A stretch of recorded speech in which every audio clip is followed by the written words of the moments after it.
उत्तरदायित्व था, संवैधानिक कर्तव्य था कि वो अपनी बात को पुरजोर तरीके से सदन में रखते।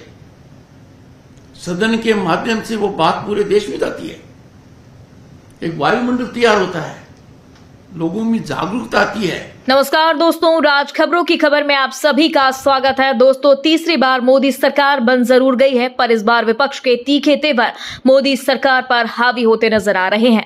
लोकसभा की तरह राज्यसभा में भी इंडिया गठबंधन मोदी सरकार को 10 साल बाद घेरता दिख रहा है। इसको लेकर उपराष्ट्रपति जगदीप धनखड़ ने 3 आपराधिक कानूनों पर कांग्रेस नेता व पूर्व केंद्रीय मंत्री पी चिदम्बरम के तीखे बयान पर नए सिरे से हमला किया। उपराष्ट्रपति धनखड़ ने कहा कि आपकी चुप्पी से लगता है कि सदन में चुप रहकर बिना भाग लिए हुए अपना शामिल होना जाहिर कर रहे हैं। यही नहीं, धनखड़ ने आज तीखे तेवर दिखाए और विपक्ष से कहा कि सदन की कार्यवाही में हिस्सा नहीं लेना और बाहर टिप्पणी करना गलत है। सोमवार को उपराष्ट्रपति धनखड़ ने शनिवार से दूसरी बार चिदम्बरम पर प्रहार करते हुए कहा कि उन्होंने यानी चिदम्बरम ने सदन यानी राज्यसभा में कुछ नहीं कहा। वह समिति गृह मंत्रालय से संबंधित स्थायी समिति के सदस्य थे।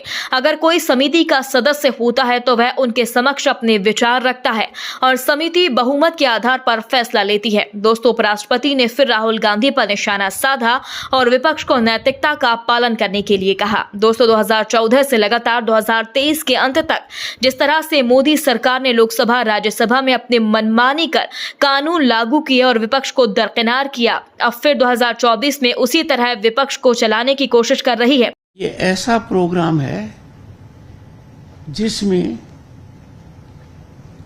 आपको इतना सक्षम होना है कि आप संसद सदस्य की मदद कर पाएं। किसी की भी मदद करने के लिए आपको सबल होना पड़ता है, पूरी जानकारी रखनी पड़ती है, और संसद सदस्य की मदद करने के लिए आपको पूरी जानकारी करनी पड़ेगी। जो बाहर से दिखता है उससे बहुत कुछ ज्यादा पार्लियामेंट में होता है। लोगों की नजर में पार्लियामेंट तब चलती है जब सदन की कार्यवाही होती है, लोकसभा और राज्यसभा की, पर ऐसा नहीं है। Parliament functions round the year. The most important component, 3 कानून बने। When the matter came for consideration, it was thought wise that a committee should look into it. कानून बनाने का काम कमेटी का नहीं है, कमेटी का दायित्व है सघन गहन अध्ययन कर सभी सदस्यों के विचार लेकर एक मत हो जाए, बहुत अच्छा। नहीं हो तो हर मत के बारे में जानकारी दी जाती है, तब कानून बनने की प्रक्रिया चालू होती है। It goes to both the houses as the case may be. If one house passes it, it comes to the other house. वहां उन सब सदस्यों को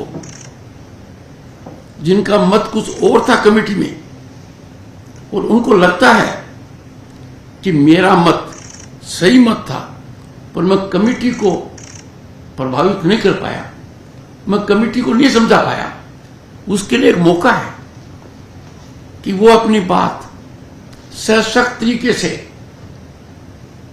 सदन में कहे। उसकी बात सदन के हर वर्ग को सुननी पड़ेगी और फिर उस पर एक मत बनेगा। बहुत बार ऐसा देखा गया है कि जब सदन का मत आता है, विचार विमर्श होता है, मंथन होता है, तो सरकार भी अपनी तरफ से संशोधन लाती है। सरकार ने जो ओरिजिनल ड्राफ्ट रखा है उसमें सरकार संशोधन लाती है, तो सदन की जो चर्चा है ये अत्यंत सार्थक चर्चा है। ये चर्चा बहुत महत्वपूर्ण है। कमेटी ने अपना काम कर दिया, कमेटी ने अपनी रिपोर्ट दे दी, फिर सदन में आती है। अब कोई सदस्य जो समिति का सदस्य था और अपनी बात वहां नहीं मनवा पाया उसके हिसाब से, और ज्यादा लोगों का सोच उसके सोच से मेल नहीं खाता था, उसके लिए ये स्वर्ण अवसर है कि वो बात अब सदन में कहे और सदन के सदस्यों को उस बात से प्रभावित करने की कोशिश करें। हाल ही में एक किस्सा आया है, एक वरिष्ठ सदस्य ने इन कानूनी प्रक्रिया पर टिप्पणी कर दी, पर सदन में वो कुछ नहीं बोले। समिति के सदस्य थे, उन्होंने बहुत बड़ा मौका गंवा दिया। सही मायने में उन सदस्य का यह उत्तरदायित्व था, संवैधानिक कर्तव्य था कि वो अपनी बात को पुरजोर तरीके से सदन में रखते। सदन के माध्यम से वो बात पूरे देश में जाती है, एक वायुमंडल तैयार होता है, लोगों में जागरूकता आती है कि ये मत है। अब वहां पर भागीदारी न दिखाकर सदन के बाहर ये करना ठीक नहीं है। पर मजबूत विपक्ष के कारण मोदी सरकार की मनमानी चल नहीं पा रही। इस पर आपका क्या कहना है, कमेंट बॉक्स में हमें जरूर बताएं। यदि आपने अभी तक हमारे चैनल को सब्सक्राइब नहीं किया तो प्लीज बेल आइकन दबाकर अभी हमारे चैनल को सब्सक्राइब करें। अगली ताजा अपडेट्स के साथ जल्द ही हम आपके बीच हाजिर होंगे। तब तक के लिए नमस्कार, जय हिंद।